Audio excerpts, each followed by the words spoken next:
को पावन अपनी हाथ उठे। कृष्णाय वासुदेवाय हरिये परमात्मने न क्लेश नाशाय गोविंदाय नमो नमः। गोविंदाय नमो। वसुदेव सुतम देवम कंसानूरमर्दनम देवकी परमानंदम कृष्ण जगत गुरु कृष्ण वंदे श्री कृष्णा शरणौ मम। श्री कृष्णा शरणौ मम। श्री कृष्णा शरणौ। अहो भाग्यशाली कल्याण कामनी देवियों, बड़भागी गीता के पैरोकार मेरे सज्जनों,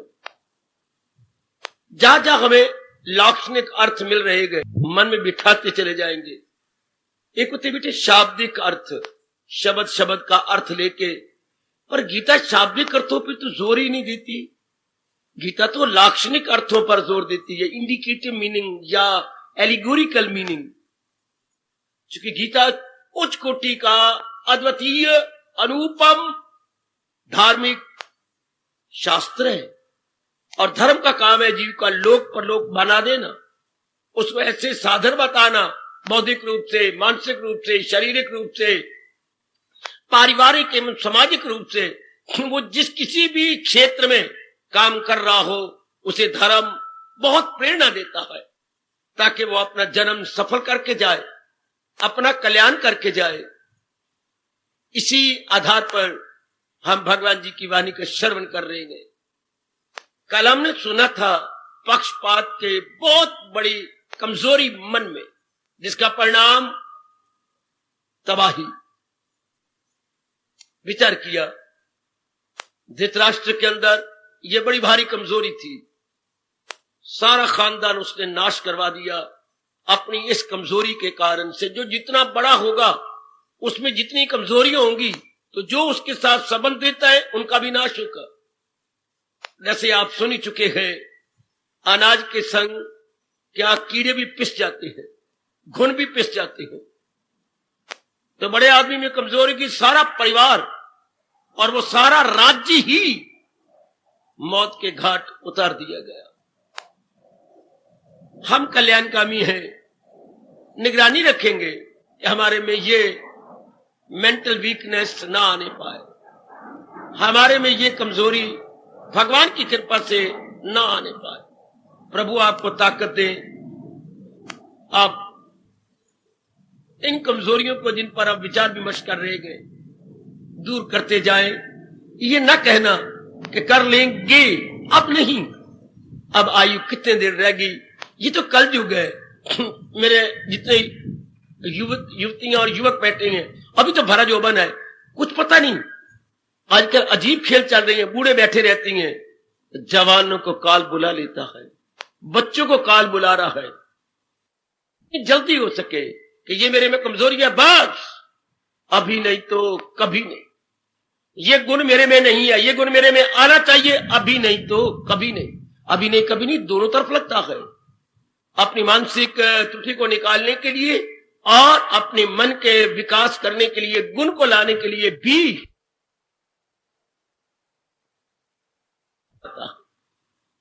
चलेंगे आगे।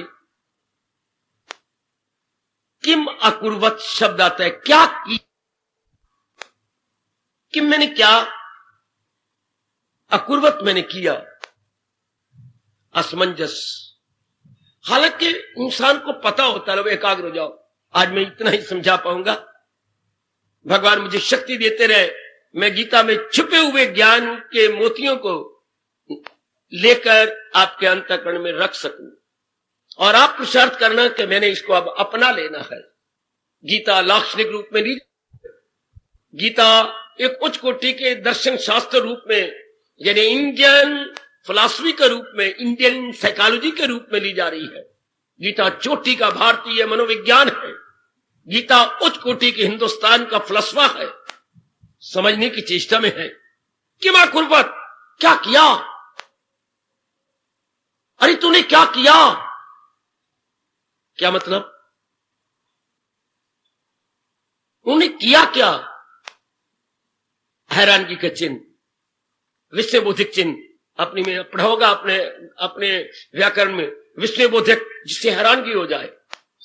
हैरानगी होती है, जीव अपने में नहीं रहता। हाँ, ये क्या हो गया? तो हैरानगी कब होती है? जब इंसान दुविधा में होता है। दुविधा कब होती है? जब उसकी अकल खुली हुई नहीं होती, अकल का विकास नहीं होता, अकल भली प्रकार नहीं बताती करना है क्या और न करना है क्या। बुद्धि का तो काम ही यही था कि इसमें भेद डालना, स्पष्ट रूप में यह करना है। बचपन से कोई बताता तब तो बुद्धि खुलती जाती। अब बचपन से तो कोई बताता ही नहीं, फिर बालिक अवस्था, उसमें किसी को बताता नहीं। बस यही एक धुन सवार है, पढ़ जाओ, कमा लो, शादियां करो और अपने बच्चे बनाओ, इज्जत इकट्ठी करो, मकान बनाओ, मर जाओ। जो इंसान की असलियत, असली बात है, कोई नहीं बताता, पता ही नहीं किसी को। बिल्कुल मेरे देवियों सज्जनों, आजकल के पढ़े लिखे मूर्ख इंसान का जीवन खाने पीने भोगने, eating drinking mating only, that's all, this is be all and end of life. इसके परे भी कुछ है वो आप जानने की चेष्टा करेंगे। जिनको मेरे प्रभु दिव्य प्रेरणा देकर यहां तक ले आते हैं, उनकी बुद्धि खुल रही है और खुलेगी। तो फिर निश्चित रूप से हम जान लेते हैं कि मेरा एक ही काम है, जो मेरे प्रभु, जो मेरे अत्यंत कल्याणकारी हैं, मेरे अत्यंत परम हितैषी हैं। दो एडजेक्टिव भगवान के लिए लगा लो, परम कल्याणकारी और परम हितैषी। परम, इससे ज्यादा कोई और मेरा कल्याण नहीं कर सकता। परम हितैषी, इससे ज्यादा मेरा कोई हित करने में समर्थ ही नहीं है। भगवान है सर्व समर्थ, सर्वशक्तिमान। दो गुण और भगवान के साथ लगा दो, सर्व समर्थ, जो चाहे कर दिखाए, सर्वशक्तिमान, जितनी उनमें शक्ति है किसी में नहीं, because he is the almighty, supreme and the final authority. परमात्मा सुप्रीम अथॉरिटी है ना, इससे परे और कोई ताकत नहीं। ब्रह्मा विष्णु महेश इससे नीचे गए, this is the highest stage, जिनको हम नारायण गीता जी के अनुसार कहते हैं। तो जब ये भावना आ जाती है, फिर हमारे मन में कोई असमंजस, दुविधा नहीं रहती। जब तक जीव में असमंजस है, दुविधा है, या दोराहे पर खड़ा धक्के खाता रहेगा, उसको खुशी नहीं मिल सकती। जिंदगी के दिनों को धकेलेगा, जिंदगी शांति से नहीं कटेंगे। क्या मतलब? उसका जीवन ऑटो स्टार्ट नहीं होगा, बल्कि धक्का स्टार्ट। अभी आप अपनी भवन की बसों पे आए गए, ड्राइवर अंदर से चाबी घुमाती है, स्टार्ट हो जाती है गाड़ी। भगवान ना करे कभी बैटरी डाउन हो जाए और आपको कहे बच्चों नीचे उतरो, क्यों? अभी तो भवन नहीं आया, ठीक है, पर गाड़ी अपने आप स्टार्ट नहीं हो रही, बैटरी कमजोर हो गई है, तो फिर 4 5 6 न चाहने पर उतरना पड़ेगा, धक्का मार के स्टार्ट करना पड़ेगा। आजकल हर नर नारी का जीवन ऑटो स्टार्ट है कहां? धक्का स्टार्ट। घर में उकता गए, चलो बाग में चले, घर में उकता गए, चलो सिनेमा में बैठ जाए, घर में उकता गए, चलो जरा इधर उधर घूम फिर आए, घर में उकता गए, चलो कहीं और शिमले की सैर शुरू कर आए। यानी अपने पले कुछ नहीं है, अपने पले कोई आराम नहीं, चैन नहीं, करार नहीं। तो इंसान इधर उधर चक्कर काटता हुआ दिखाई देता, जैसे आवारा पशु चक्कर काटते रहती हैं। आजकल आप पढ़े लिखों का यही हाल देखेंगे बेटे, आवारा पशुओं की तरह इधर उधर। कम ऑन, आपका जीवन ऐसा ना होगा। आप में सत्व गुण की बढ़ोतरी है, आपकी बुद्धि ने डिसाइड कर लिया कि जो मेरे परम हितैषी प्रभु अपने श्रीमुख से कह रहे गए, मैंने वही करना है। अगर आपका यह दृढ़ निश्चय में अगर लगा रहा हूं, पर मेरे लिए उचित नहीं अगर लगाना, फिर कोई असमंजस नहीं, कोई दुविधा नहीं कि मैं कुर्बत क्या करूं, ये कभी आपके मन में उठ नहीं सकता। आप दिन दुगनी रात चौगुनी उन्नति करते चले जाएंगे, क्योंकि आप क्या है, सुनिश्चित रूप में आपने इरादा बना लिया है, सुनिश्चित, बिल्कुल decidedly you have the decision. इसके बाद कोई और डिसीजन या कोई निर्णय, कोई फैसला और नहीं लिया जा सकता। ऐसे जीवों की बुद्धि और मन कायम, स्टेडफास्ट, स्थित, टिक गई, स्टेबलाइज्ड, नो मोर वेवरिंग। बड़े अच्छे भाग्य हों तब ऐसी बुद्धि टिक जाती है, जिसको भगवान दूसरे अध्याय में स्थित प्रज्ञा कह रही है, या आप कहते हैं कायमुल अक्ल। आजकल कायम अकल होना, बुद्धि का टिक जाना। लाखों में होंगे आप जैसे को नेक जीव जिनकी बुद्धि टिक जाए। देखना अपने अंदर कहीं धृतराष्ट्र की तरह बुद्धि डावाडोल तो नहीं, बुद्धि के इरादे ऐसे वैसे तो नहीं, कहीं हमारे आप में से कोई ब्लैक शीप तो नहीं है। कौन ब्लैक शीप, काली भेड़ होती है? कौन? क्षणे तुष्टा क्षणे रुष्टा। कैसे ऋषि शब्द लगाया। क्षण भर में तो बड़े संतुष्ट हो गए, क्षण भर में रोने लग गए। क्षण भर में खिल खिल के हंस रहे थे, क्षण भर में मैं क्या करूं, ये कोई बात बनी? एक क्षण पहले तो आप मुस्कुरा रही थी, हंस रही थी और अपने हाथ की ताड़ी मार रही थी, और एक क्षण पे बाद में रोना। नारी जाति खास करके बहुत होशियारी के साथ दिन अपने व्यतीत करने हैं, ये निर्णय करके कि बस जो मेरे परम हितैषी मेरे प्रभु मेरे इष्ट देव जी फरमा रहे गए वो मैंने उसी तरह अपना जीवन बनाना है। Not to reason why but to do and die. No question of why. सवाल ही नहीं उठता कि मेरे में असमंजस आए। फिर वो धृतराष्ट्र की तरह धक्के नहीं खाएंगे, फिर वो बढ़ते ही चले जाएंगे। अब उन्होंने पक्का इरादा कर लिया है। मेरे गुरुदेव जी कितना अच्छा फरमाते थे, मंजिल पे जिन्हें जाना है वो शिकवा नहीं करते, और शिकवों में जो उलझे गए वो पहुंचा नहीं करते। जो गिले शिकवे शिकायत करती रहेंगी वो कोहलू के बैल की तरह एक ही जगह चक्कर काटती रहेंगी। कोहलू का बैल कुछ और होता है, खेत का बैल कुछ और, मीलों मील निकल जाएगा। तो जिन्होंने पक्के इरादे कर लिए मर मिटने के, बस मुझे वही करना जो मेरे प्रभु कह रही हैं, जो मेरे सरताज मेरे मन के राजा मेरे गाइड फ्रेंड और best philosopher blessed Lord Krishna आप में श्रीमुख से बता रहे हैं, बस वो उन्नति कर जाते हैं देवियों, वो बढ़ जाते हैं। चूंकि उन्होंने अपने अंतःकरण पर मोटे अक्षरों में लिख दिया है, तख्त या तख्ता जो तू गए बहादुर समझ ले यही। मेरे मन में भी लिखा गया जी, आप भी लिख लो मेरी तरह, जो तू गए बहादुर समझ ले यही, क्या है तख्त या तख्ता मंजिल मेरी। या तो मैं भगवान की जात में समा जाऊंगा, या चार भाई मुझे कंधों पे उठा के शमशान की ओर ले चलेंगे। तख्त या तख्ता, तख्त सिंहासन को बोलती हैं, और तख्ता जब कोई मर जाता है तो आपके घर में आया ही होगा, नहीं तो आ जाएगा। बुरा ना मनाना, जाना तो हम सब ने है। जो तू गए बहादुर समझ ले यही, दिल की पट्टी में लिखना, कहे तख्त या तख्ता मंजिल मेरी, कि बस करना यही है मुझे। तब आपका मन शांत रहेगा, आपकी बुद्धि कभी भी डावाडोल की नहीं जा सकेगी, यानी बहकाई नहीं जा सकेगी। कितने नेक है कल युग में वो जीव जो किसी द्वारा बहकाए नहीं जाते। वरना आज देख लो मेरे बच्चे, आपकी अच्छी किस्मत है अगर मां आपकी लाई लग नहीं, लाई लग जिसने कुछ कह दिया हाँ हाँ हाँ हाँ तू ठीक कह रही है, 4 दिनों बाद किसी और ने कह दिया नहीं नहीं नहीं वो बकवास करती तो तू ठीक कह रही है। फिर किसी गली वाले भाई ने लक्ष्मण दास से कुछ और कह दिया, भैया तू ठीक है, 2 बकवास करती थी। इनको बोलते हैं लाई लग। अच्छी किस्मत है अगर आपका घर वाला लाई लग नहीं है तो, अच्छी किस्मत अगर आपका पड़ोसी लाई लग नहीं है। Credulous minded very very dangerous not only to himself family and society as well. कौन? जो क्रेडुलस माइंडेड है, लाई लग है। लाई लग धार्मिक मार्ग में नहीं जुड़ सकेंगे। आज मेरे पास, कल किसी और ने बचा दिया उस स्वामी जी के पास, कल उधर से हट करके फिर किसी और गुरुदेव जी के पास। ये होते हैं लाई लग। लाई लग क्या होते हैं? कहीं के नहीं रहते, धोबी के कुत्ते की तरह, ना घर के ना घाट के। आप देखना अगर आपका पक्का इरादा है आप लाई लग नहीं होंगे। कितनी अच्छी कहावत हमारे देश में चलती है, चंद्रा पड़ोसी ना होवे। हे रब्बा मेरा पड़ोसी चंद्रा ना होवे, गंदा ना होवे, खराब ना होवे, ऐसी मुझे देना। चंद्रा पड़ोसी ना होवे, लाई लग ना होवे घर वाला। घर वाला मेरा लाई लग ना हो, बल्कि अपने इरादे का पक्का हो, अपने विचारों का पक्का हो। ये ना हो कि मैं रोज मारी खाती रहा, कभी मेरी सास कुछ कहेगी, कभी मेरा ससुर कुछ कहेगा, और 1 नहीं 2 नहीं 3 नहीं 4 नहीं 5 मेरी ननदा वो बछाती रहेंगी। तो बस सप्ताह के दिन तो है 7 और आग लगाने वाली है 8, तो फिर तो मैं धक्के खाती रही। इसलिए मेरी देवी आप भी अपने अंदर गोता मारना। क्या कह रही हैं?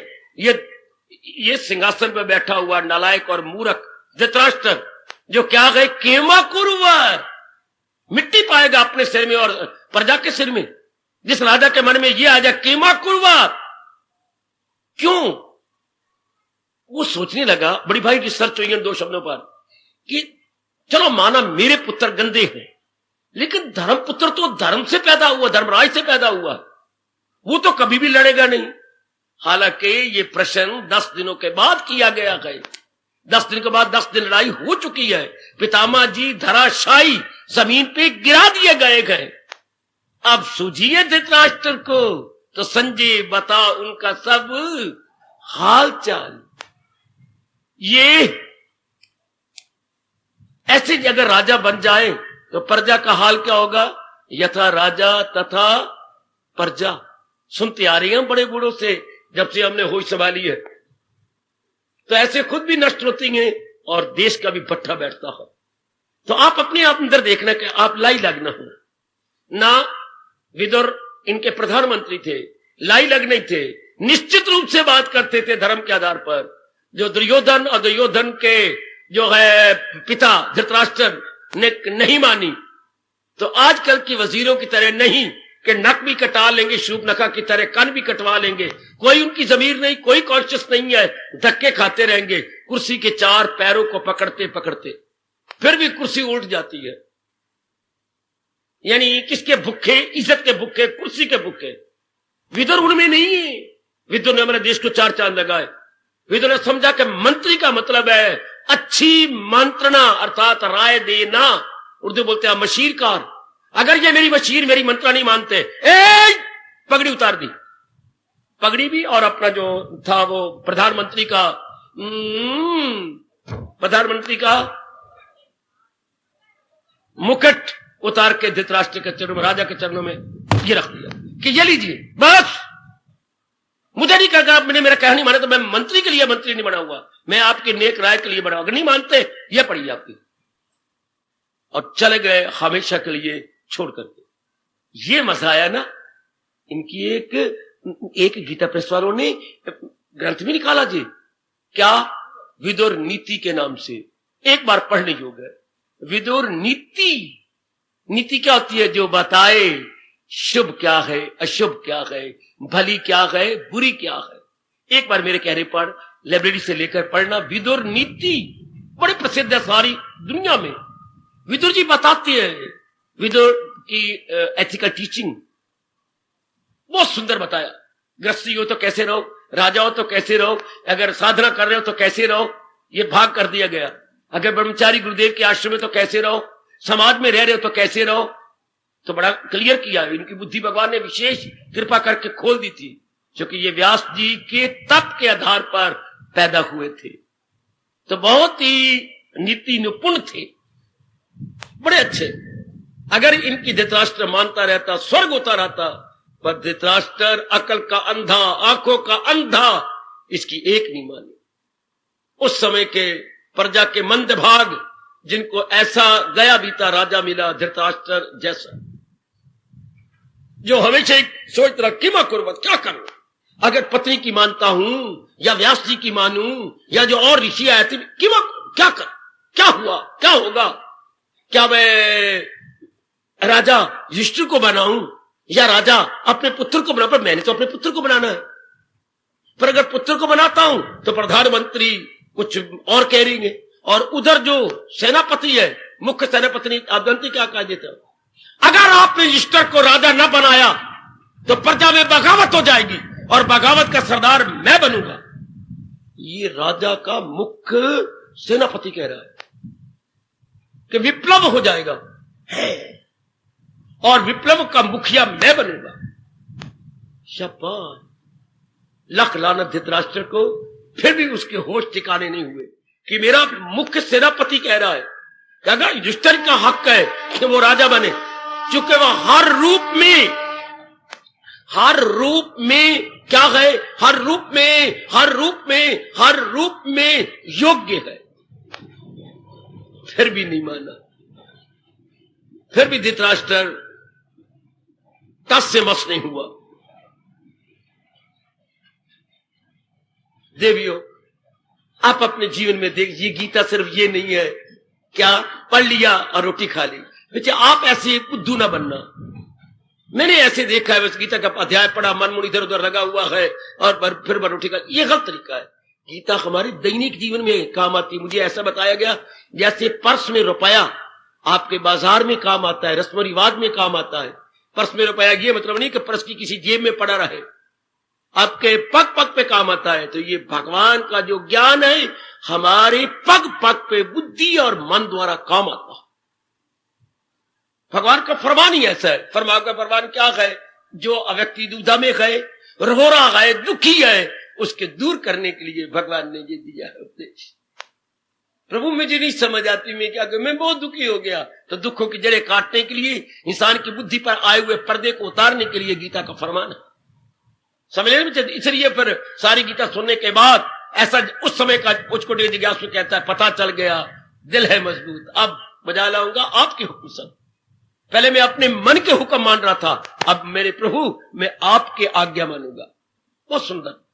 तो गीता इस नाते सुना करो कि मैंने इसको जीवन में ढाल लिया। जैसे पर्स में रुपए होते हैं, खर्च करना है, जब भी मुझे कोई जरूरत पड़ गई फौरन मैं पर्स की चेन ढीली करूंगी और खर्च करूंगी। सुना ना, वही आपको अपने भगवान और अपने कल्याण की कसम। गीता पढ़ने योग, केवल पढ़ने योग नहीं, गीता केवल सुनने योग नहीं, गीता अपने दैनिक जीवन में से डेली लाइफ में अपनाने योग है। और सुन लो नेक जीवो, ओ नेक मेरी देवियो, गीता सुनो लेकिन उसे अपने दैनिक जीवन में लाओ। ऐसे ही अर्थ निकाल रहा हूं जैसे मेरे इष्ट देव जी मुझे प्रेरणा दे रही है कि मां कुर्बत यही कहते रह जाओगे, कुछ समझ नहीं आती। अब ये बीमारी हर एक में चलेगी, क्या करना चाहिए, अब क्या बनाऊं? बड़ी लड़की का मिलता नहीं है वार, छोटी का वार मिलता है।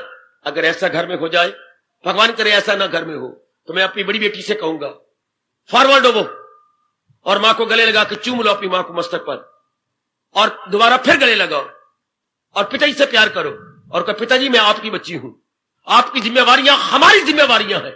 अगर मेरी छोटी बहन का वार मिलता है, मुझे लाख लानत अगर मैं बुरा मना दूं, आप कर दो उसको।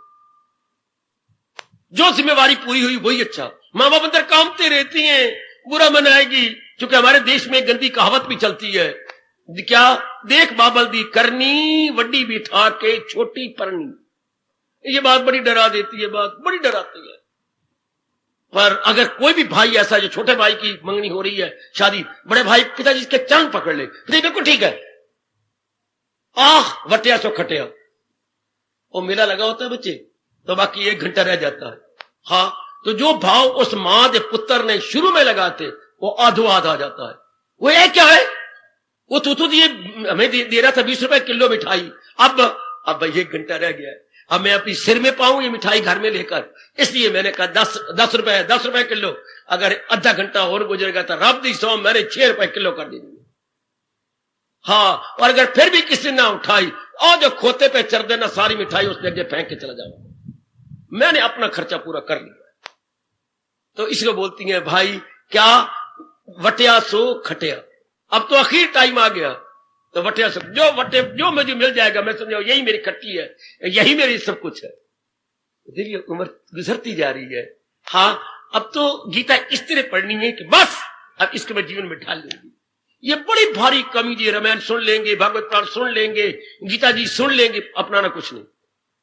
भगवान बड़े नाराज होती है, और व्यास जी बड़े नाम, मैंने कल शब्द बताया था, व्यास जी की तो सब कुछ सुन भी लिया और अपनाया नहीं। बोझ उठाने वाला गधा, भार वाही गर्दभ, गर्दभ गधा, भार वाही मैंने बोझ उठाने वाला। ऐसा नहीं बनना। आप इससे कोई भी जो नहीं अपनाना चाहती, अपनी मां को बैठा कर, या घर में कोई और काम 3600 पड़े गए, वो काफी आए पड़े गए, मटर वो निकाल के तैयार करने को सवेरे के लिए, वो अच्छा बढ़िया बनानी है, वो दाल कुट्टी पई है, तो वो कोई काम तो सवार लो ना। अगर यहां आके नहीं अपनाना, तो मैं बार बार कह रहा हूं, पाप की भागर बन जाओगी। मैं तो वही कहूंगा जिसमें आपका भला हो। कौन ऐसा लेक्चरर या गीता प्रचारक कहेगा कि तुम ना हो, पर मैं आपके भले के लिए जरूर कहूंगा, नहीं अपनाना तो तुझे आपको भगवान की कसम ना हो, घाटा ही घाटा गए, बोझ चढ़ जाएगा, मेरा बोझ, शास्त्र का बोझ, भगवान का बोझ, और लोगों के यहां के स्थान बनाने के दान का बोझ। हजारों लाखों रुपया लगा पड़ा है एक या फर्श बनाने पर, कोई 1.5 लाख रुपए से इस फर्श पर हजारों लाखों रुपए लगा इस बिल्डिंग को बनाने में, कितना बोझ इस बेंच के बनाने में। तो मेरे रब्बा, कई बात तो करो, एक महाराज जी की मूर्ति को प्रकट करने में हजारों रुपए का खर्चा है, तो फिर बोझ हो गए ना आपके सिर पर जब बेंच पर आके महादेव पुत्र बैठते हो। अपनाओ, आग लगा लो कि मेरे मालिक मुझे इतना मौका, मैं क्यों ऋण चढ़ाऊं। शाबाश, 3 ऋण होती हैं, पता है आपको, 3 ऋण होते हैं, इसलिए हमारे हिंदुओं के जनेऊ पहना जाता है, जिसे उपनयन संस्कार बोलती हैं। उसके धागे भी 3 होते हैं, ऊपर ब्रह्म गांठ होती है कि मैंने अपनी जिंदगी को खत्म करने से पहले ये 3 ऋण उतार देने हैं, पितृ ऋण, ऋषि ऋण, देव ऋण और ऋषि ऋण। पितृ ऋण माँ बाप की आज्ञा मान के उनसे दान करवाना, उनको खुश करना, कुछ वो और भला कर्म करना चाहते हैं उनको भला कर्म करवाना, उनके वंश को चलाने की कोशिश करना कि वंश चलता रहे। आहा, वंश की भी बात खूब कही। मेरे पर फिर प्रश्न करो, बाबा तूने अपने माँ बाप का वंश क्यों बंद कर दिया, क्यों पत्थर रख दिया माँ बाप के वंश के आगे। वो सुनो मेरे सजनों, बहुत अच्छा आपका प्रश्न सर आपके ऊपर। आपने यही व्यास जी कहते हैं कि वंश यही नहीं होता, वंश 2 प्रकार के होती हैं। नहीं पता तो मेरे से जानकार कर लो। वंश 2 प्रकार के, एक बिंदु वंश, एक नाद वंश। वाह वाह बेटे, एक भूलना नहीं, एक बिंदु वंश जो पिता के खून के कतरों से पैदा हो, वो बिंदु वंश को, बिंदु बनी बूंद, बिंदु जो पिता के खून के कतरों से पैदा हो, वो बिंदु वंश। एक नाद वंश जो गुरुदेव अपना ज्ञान दे करके अनेकों के अंदर ज्ञान पैदा कर दे, ये ज्ञान वंश है। भगवान बिंदु वंश से ज्ञान वंश पर बड़े खुश होते हैं। ये है नाद, नादवती आवाज, ज्ञान की आवाज दे के उनके अंदर पैदा करना ज्ञान, ये ज्ञान वंश हो गया। मैं तो अनेक पैदा कर रहा हूं मेरे बच्ची। वो कहता है 1-2 खोते गधे चिड़िया तोते पैदा हो जाते, गंदे मंदे बलासी गंदे बारी रुपए, ये कितना अच्छा है। मेरे प्रभु बड़े खुश होती हैं जो नाद वंश पैदा करे। ले चलूं मैं आपको संदीपनी के आश्रम में, जहां हमारे भगवान जी हमें शिक्षा देने के लिए, उनको क्या जरूरत थी गुरु बनाने की, पर शिक्षा देने के लिए, चूंकि बड़ा आदमी जो बनाया शुरू से साज मियां का, अगर वो ही ना गुरु आश्रम में जाते तो हम भी कहीं ना जाते। चूंकि चले लोग मेरी रवस्ट पर सभी, करे काम वो भी ना, हम उन्हीं की निकल करते। सुनो मेरी बात, वो 5-6 महीने में उन्होंने इतना पढ़ लिया जो 25 सालों में बच्चे नहीं पढ़ सकते। वाह, इतना खसब का सबको याद पड़ी अच्छी तरह। तो गुरुदक्षिणा का टाइम आ गया, जाती बार वो गुरु जी के कहने के मुताबिक कोई दक्षिणा दिया करते थे। तो गुरुदेव के चरणों में झुके, सबसे आप दक्षिणा ले रहे हैं, मेरे से भी गुरुदक्षिणा स्वीकार कीजिए। जरूर वासुदेव, तेरे अनुकूल ही तेरे से दक्षिणा लूंगा, तेरे अनुकूल। जरूर, मुझे बड़ी खुशी होगी, मैं अपने भाग्यों की सराहना करूंगा। गुरुदेव मुझे आज्ञा दीजिए, तुम मेरे बड़े ही अलौकिक एवं दिव्य शिष्य बने इस समय के, तुम मुझे प्रतिज्ञा दो अपनी भुजा लंबी करके। तो जब गुरुदेव जब बड़ा भुजा लंबी कहे तो ये हाथ नीचे रख के यूं करना हो, जैसे हम मंत्र पढ़ के जल विसर्जित करते हैं। तो महाराज जी ने यूं किया। कहिए महाराज कि जैसे तुम देख रहे हो यहां पर मैं नाद वंश चला रहा हूं, तुम भी अपने जीवन में ज्ञान का वंश चला ही चलो। गुरुदेव ऐसा ही होगा, सच। हाँ प्रभु, मैं भी आपकी तरह नाद वंश, नाद बेटे नाद, ना आ की मात्रा और दा, कहीं घर में कोई और ना अक्षर ना छोड़ना। नाद, नाद मैंने ध्वनि होती है। तो क्या ये ज्ञान की ध्वनि, इसे अनेकों को पैदा करो। वहां देखिए समुद्र के साथ कितना क्रोध कर रहे हैं, जबकि वो पुल नहीं बांधने दे रहा था, कोई जरिया नहीं मिल रहा, कितना आकर लड़ गया, मैं सारा पानी सुखा दूंगा। तब वो प्रकट हो गए, महाराज आप ही की बनी दुनिया भ्रष्ट नष्ट हो जाएगी, मैं तो आपके कहने पर कर रहा हूं। अगर आपने एक तत्व सुखा लिया, जल तत्व, तो आप ही सोच लो आपने सृष्टि बनाएगी, चलेगी कैसे जब जल तत्व ही न रहा। और तत्व रह गए 4, तो काम चलना ही नहीं। ठीक है, आपने कहा रास्ता, मैं तरीका बताता हूं। खरबल आपने पढ़ा होगा रामायण में। इधर लाके मां को दे दिया, लो गुरु माता ये आपके बच्चे। तो सजनों ये नाद वंश है। महाराज जी के ज्ञान की ध्वनि लेकर हम अपने अंदर एक और चीज पैदा कर, ज्ञान पैदा हो रहा है, विवेक पैदा हो रहा है, वैराग पैदा हो रहा है। तो ये कितना अच्छा है। इससे हमारा लोक बनता है, परलोक बनता है। और देखो आपने भी पैदा किए, अब मैंने पैदा किए, जैसे मैं पैदा करके रहा हूं। सिर्फ वो ही नहीं कि बूंद से जो पैदा औलाद, वो बिंदु वंश है, ये नाद वंश आपने पैदा किए। आपकी देखा देखी पड़ोसन आई, ये आपने पैदा की। आपकी देखा देखी इधर उधर वाले आए। हर एक अपने आप को देख लो, मुझे कोई खड़ा होकर बताए कि मैं आऊं और कोई नहीं आया, हो ही नहीं सकता। यह भगवान का नियम अटल है कि केवल आप आए और कोई नहीं आया। आपकी देखा देखी प्रभाव दूसरों पर पड़ा। शायद कोई भी ऐसा नहीं होगा जो कहे ना बाबा अकेला मैं आ रहा और कोई नहीं आ रहा, हो ही नहीं सकता।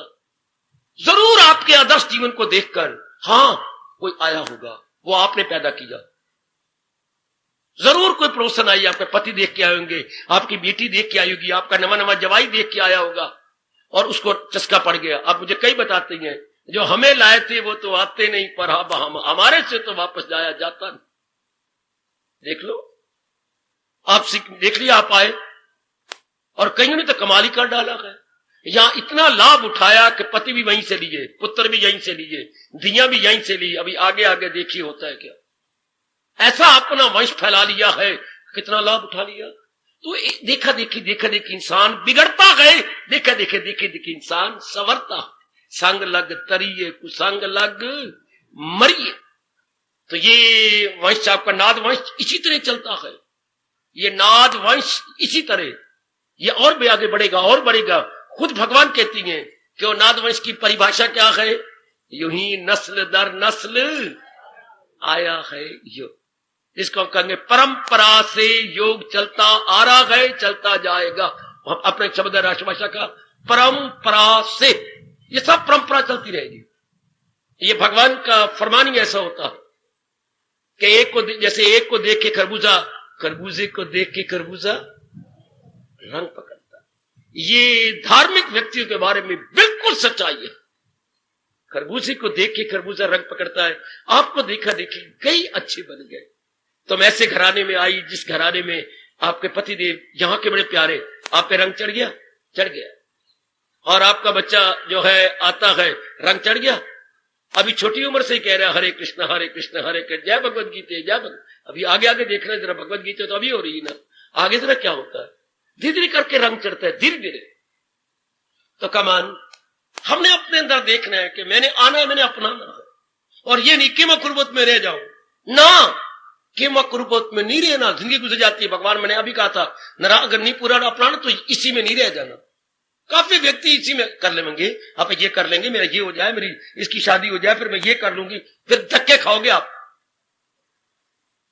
एक छोटा सा नगर से दूर कहीं ग्राम था, वहां पुरुष कहती हैं अच्छा फिर क्या हुआ बाबा, उसमें एक कुआं था गांव के बीच में। फिर क्या हुआ, तो गांव वालों ने मिलकर ना वारी बांधी हुई थी कि तुम सोमवार वाले दिन 3 घंटे तुम कुएं से पानी निकाल लिया करो, फिर 3 घंटे अगला परिवार, 3 घंटे अगला परिवार। इस तरह उन्होंने सारे परिवारों को सप्ताह में पानी दे रखा था।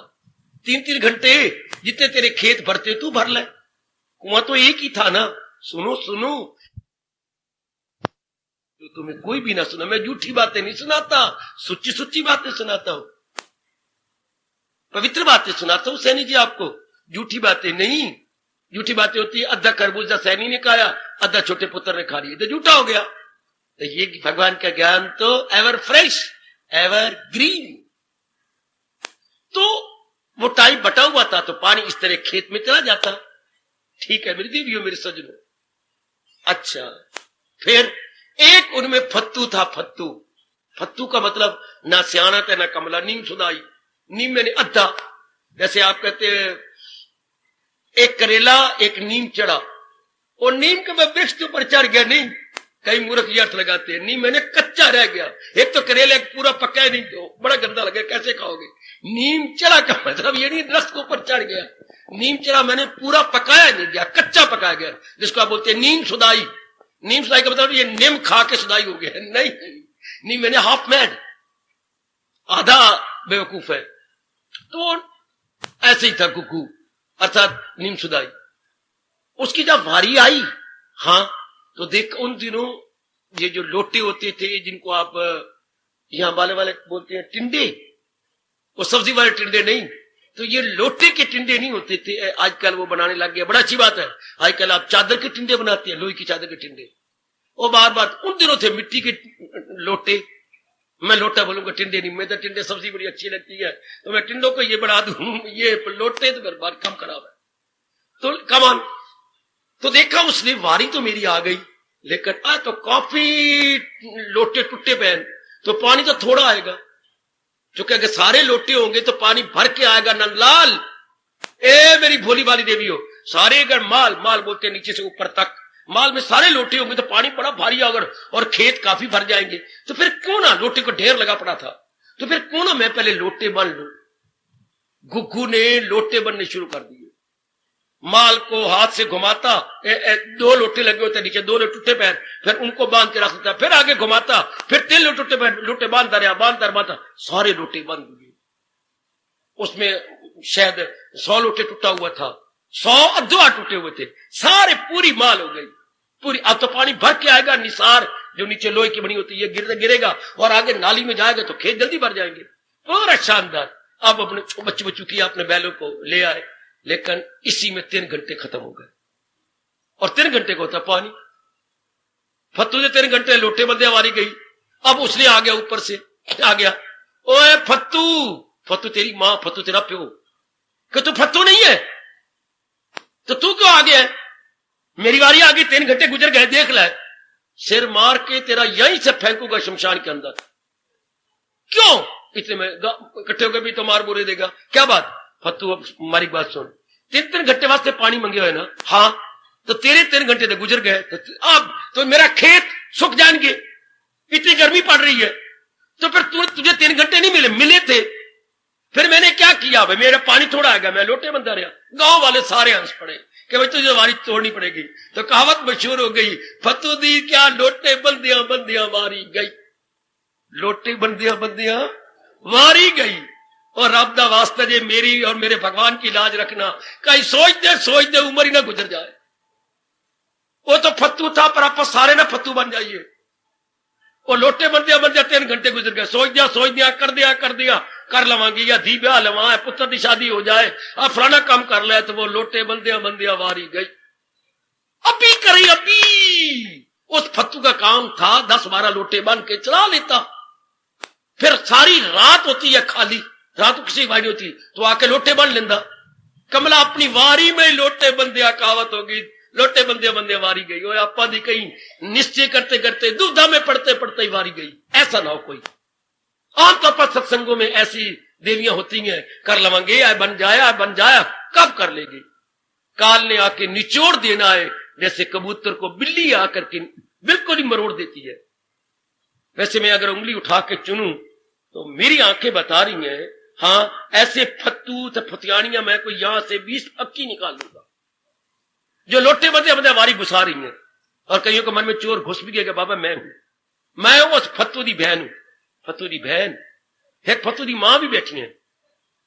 इधर अगर देखो तो बुजुर्ग भी निकल आएंगे, 4-5-6, यंग मैन भी मैं 7-8 निकाल सकता हूं।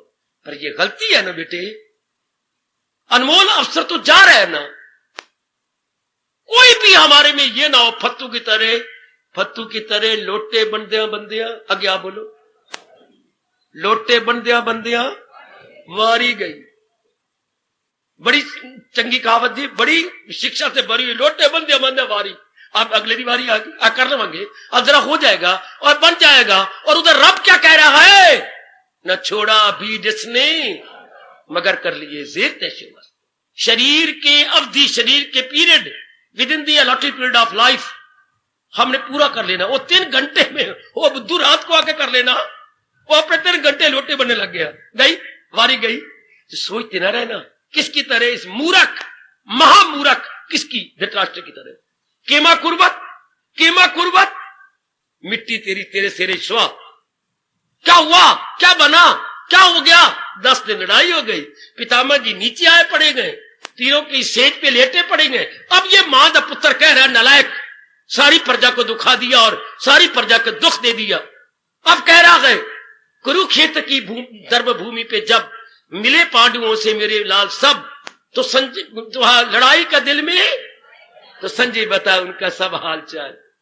लड़ाई का जो लड़ाई तो 10 दिन हो गई, लड़ाई का दिल में हो तो पहले दिन तो पूछना चाहिए था, अब 10 दिन के बाद पूछ रहा है। लड़ाई का दिल में जमाए ख्याल, तो संजय बता उनका सब हाल चाल। संजय शर्मा गया, नहीं तो कहता महाराज अब तख्त पे बैठना छोड़ दो, चारपाई पे सोना छोड़ दो, अब तो फूड़ी बिछा लो और वही बैठा करो। काफी मर गए, बाकी भी मरने हैं, फूड़ी बिछाओ। जब कोई मर जाता है तो आप फूड़ी बिछाते हैं ना, चटाई फैला लेते हैं पिटने के लिए, तो राजा जी आप तो पिटने की तैयारी करो। तो उस वक्त पूछ रहा है संजय बताओ उनका सब हाल चाल।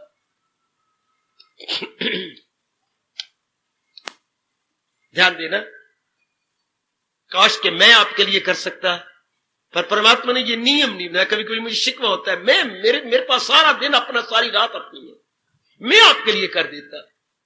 कितना अच्छा होता अगर मैं कुछ कर सकता, आपके लिए समझा सकता हूं, प्रेरणा दे सकता हूं, पर करना तो आपने। रब ने ये नियम बड़ा अजीब रहे, तो रब ने कहा ये श्लोक निकाल दे गीता में से 6वें अध्याय में, क्या वो खुद को उभारे, वो खुद को, ऐ जो नियम रब ने बनाया ना, आए हाय, वो खुद को उभारे, वो खुद को उठाए, वो अपने आप को उठा ले, अपने आप को बढ़ा ले, मेरी ओर आने की चेष्टा करे। या क्या कमाल कर दिया, ये श्लोक पढ़ा है कि नहीं? वो खुद को उभारे, वो खुद को उठाए, कि इंसान खुद अपना ही गम खार गए, वो अपना ही बदखाओ गद्दार है, वो अपना ही मित्र है, वो अपना ही शत्रु है। इसलिए तो खुद करना पड़ता है।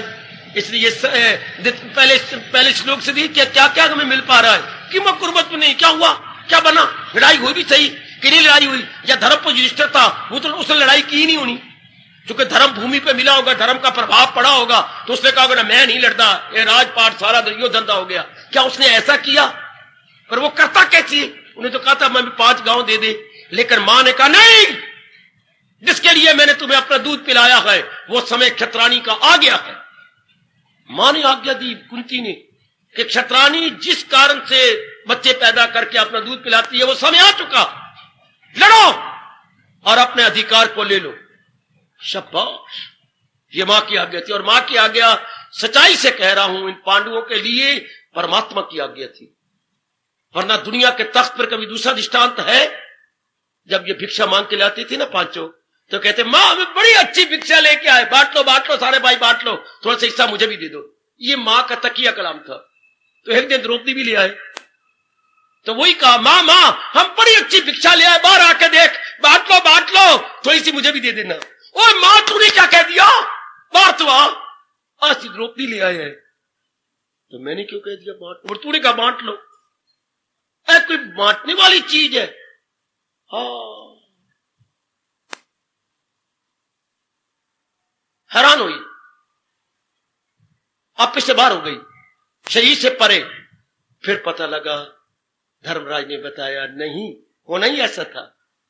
फिर बैकग्राउंड की सारी कहानी बताई गई, तो फिर भी कहना मालिक मां ने कहा है हम मां के वचनों को सत्य बनाएंगे। तो द्रौपदी पांचों की होगी। उस दिन से द्रौपदी का नाम क्या रखा गया? पांचाली। उस दिन से कि मां का कहना सिरा को तरक्की करना। मां हमारी परमात्मा, मां हमारी हरि, मां हमारी नारायण है। अब इसके मुंह से निकला हम सच कर दिखाएंगे।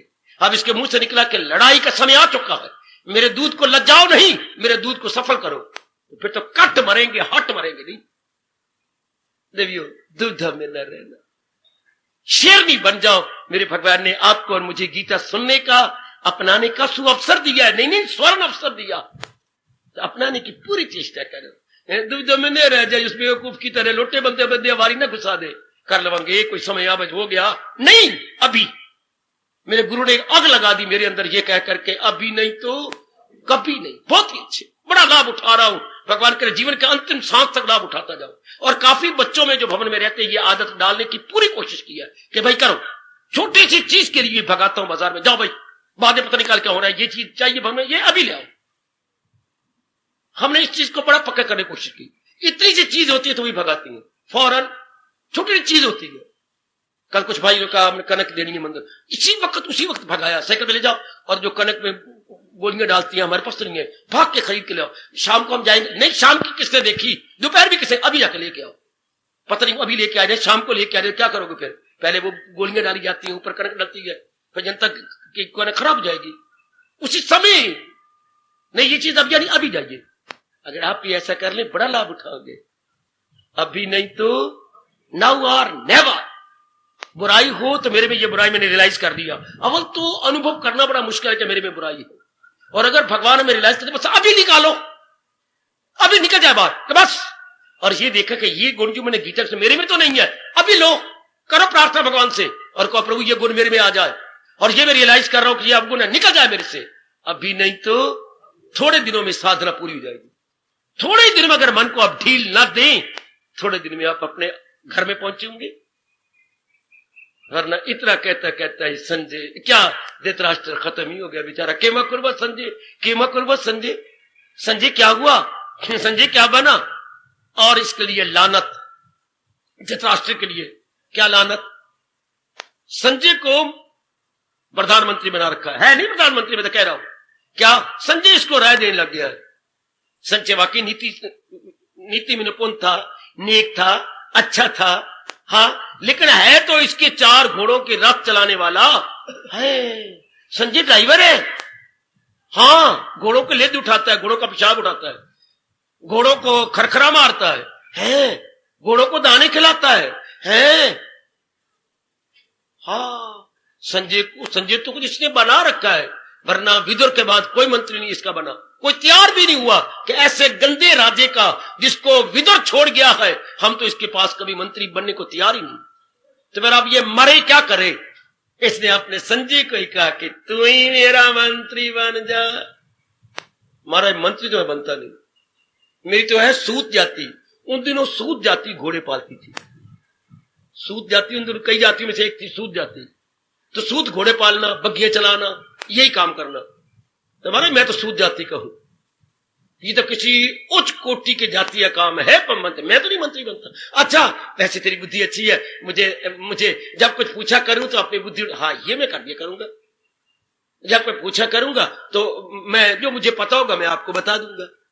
वैसे संजय को काम मंत्री का कर रहा है, लेकिन है क्या, घोड़े चलाने वाला,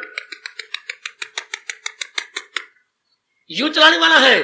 और इधर इस बिगड़े हुए धृतराष्ट्र के मन के घोड़े भी यही चला रहा, बाहर के घोड़े भी चल रहे हैं और अंदर के घोड़े भी चला रहा है संजय। लानत की बात, क्या कोई मंत्री नहीं मिला विदुर के बाद, वो भी इसकी जमीर नहीं जागी कि मैं घोड़े चलाने वाले से राय, मतलब क्या हुआ, मैं एक संजय से भी गया बीता हूं कि जो सूत है, घोड़ों को खरखरा और दाना डालने वाला है, उससे राय लेता हूं। वैसे इसके लिए नक कटवाने वाली बात थी, फिर भी ये अपने दिन काट ही रहा है। अकल पर पर्दे पड़े हुए तो ऐसा ही होता है। मिर्जा गालिब मुसलमानों में बहुत अच्छे उर्दू के कवि हुए हैं, मिर्जा गालिब। तो उन्होंने कई बातें मुसलमानों में जो रिवाज था काटी है और मार भी खाई है। तो वो जन्नत अथवा स्वर्ग को नहीं मानता था, वो कहता जो कुछ करना चाहिए यही कर लो, तुम जो जन्नत की बातें करती हो ये गलत है। एक जगह उनका शेर बहुत अच्छा जी, सुना होगा पर मेरे से प्रसंग अनुसार फिर सुन लो, बड़ा गजब का शेर।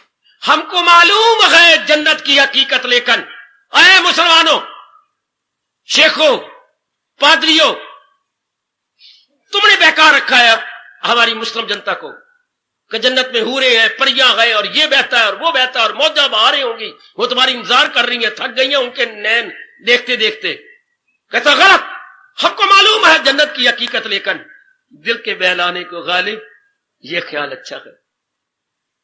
मंत्री तो भेड़े नू मिलिया को नहीं धृतराष्ट्र को, पर दिल के बहलाने को धृतराष्ट्र ये संजय अच्छा है, सिर्फ दिल बिलावी बातें गए, वरना असल मंत्री विदुर के बाद इसके पास कोई भी नहीं। कईयों गलत लगती है कि संजय इनका मंत्री है, बेटी मंत्री था, नहीं मेरी बेटी, संजय इनका रथ हाँकने वाला ड्राइवर, इनका ड्राइवर को बोलती हैं सारथी। अब चूंकि भगवान ने अर्जुन का रथ चलाया तो अर्जुन का एक नाम से एक नाम है पार्थ, तो भगवान का एक नाम पड़ गया पार्थ सारथी। अर्जुन का रथ हाँकने वाले कृष्ण। भगवान बड़े खुशी हुए, कोई बात नहीं, मेरा यह पक्का इरादा है और मैंने रथ हाँक के। कोई अर्जुन, कोई भगवान जी क्या थे, कोई सूत थोड़े थे, प्यार और मोहब्बत, प्यार, बहुत ज्यादा प्यार था, चूंकि उन्होंने वचन दे रखा है, हम भक्तन के भक्त हमारे, सुन अर्जुन प्रतिज्ञा मुरी, ये वचन ठर्थ न टारे।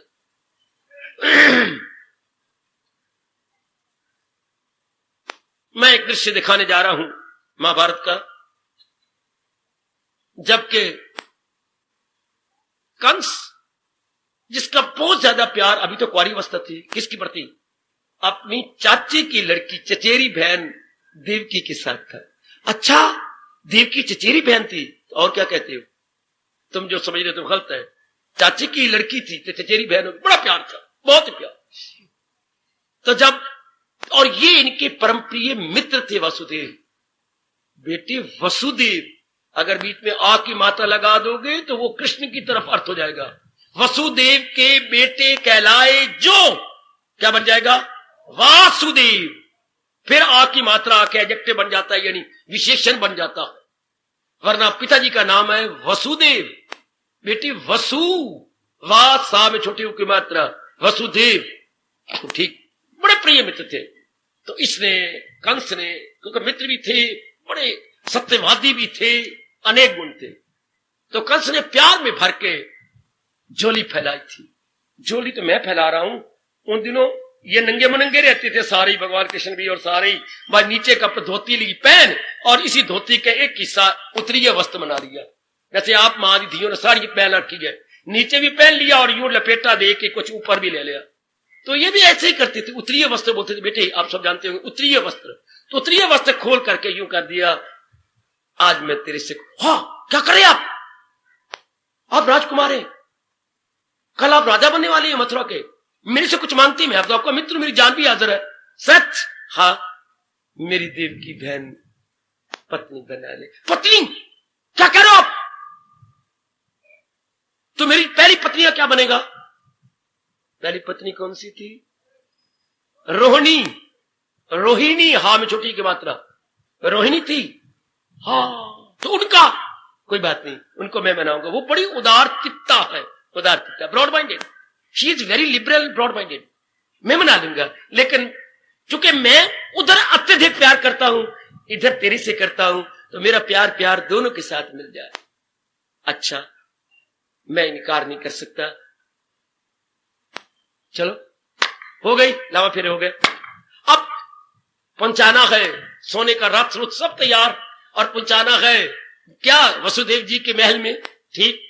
अब बड़ा सुंदर सारथी को सजाया गया, क्या घोड़ा अपने रथ ले आए, और वो अपनी बहन को अपनी बगल में ला करके यूं जैसे भाई ले आते हैं, हाँ, लाके रथ के नजदीक लाया। हाँ, सारथी जो आ गया, नीचे उतर आओ, मैं अपनी बहन का सारथी बन के खुद इसके महल तक छोड़ने जाऊंगा। जब प्यार होता है वह नियम नहीं रहता, ये तो आपने देखा ही होगा। जब प्यार की कमी होती है मेरे बुजुर्गों बच्चों, तो वहां नियम तो चलते गए, अत्यधिक प्यार में नियम नहीं होते। तो अब कंस सारथी बन गया प्यार में ना, जैसे अब उधर उधर देखो, कंस सारथी बन गया देवकी का, हाय, इधर कृष्ण सारथी बन गया अर्जुन का। वहां भी प्यार ओवरफ्लो कर रहा है। ओवरफ्लो का राष्ट्रभाषा बोलेंगे छलक रहा है, छलकना। इधर भी कृष्ण के मन में भी अर्जुन का प्यार छलक रहा है। दोनों सारथियों को देख के, हाँ एक बार ताड़ी मार दो, दोनों ही सारथी हैं। उधर कंस अपनी बहन देवकी का सारथी, ओए होए, कंस अपनी बहन देवकी का सारथी, इधर अपने परम प्रिय मित्र अर्जुन के सारथी हमारे इष्ट देव भगवान जी।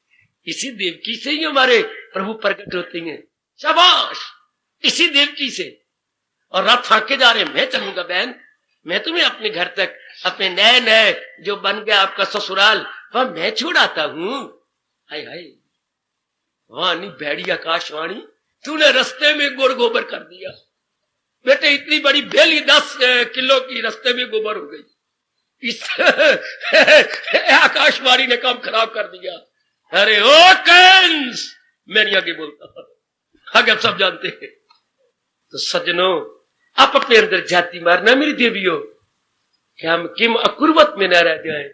दृढ़ निश्चय, दृढ़ विचार, दृढ़ कर्म, ऐसे जीव दिन दुगनी रात में तरक्की करती, अपनी साधना पूरी करके अपने लोक परलोक बना जाती हैं। ऐसे की जिंदगी सफल, ऐसों का मरना सफल, दोनों ही सफल हो जाती हैं। जो भगवान जी के अनमोल कथन के अनुसार पक्के इरादे, पक्के विचार, पक्के कर्म। हार्दिक धन्यवाद, हार्दिक आशीर्वाद। अब अपनी शहंशाह की आज आरती बड़े प्रेम और श्रद्धा से उतारे।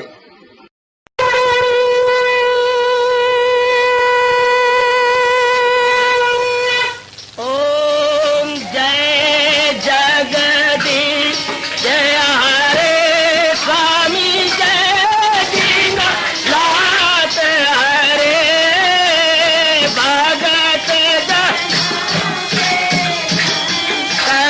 दास जनों के अवगुण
भवन्तु सुखिनः सर्वे सन्तु निरामयाः सर्वे भद्राणि पश्यन्तु मा कश्चित् दुर्भाग् भवेत्। हरि ओम शांति शांति शांति। ओम प्रभु इसलिए भगवान कृष्ण की जगत गुरु भगवान कृष्ण महाराज की सफल करना इसलिए हार्दिक धन्यवाद।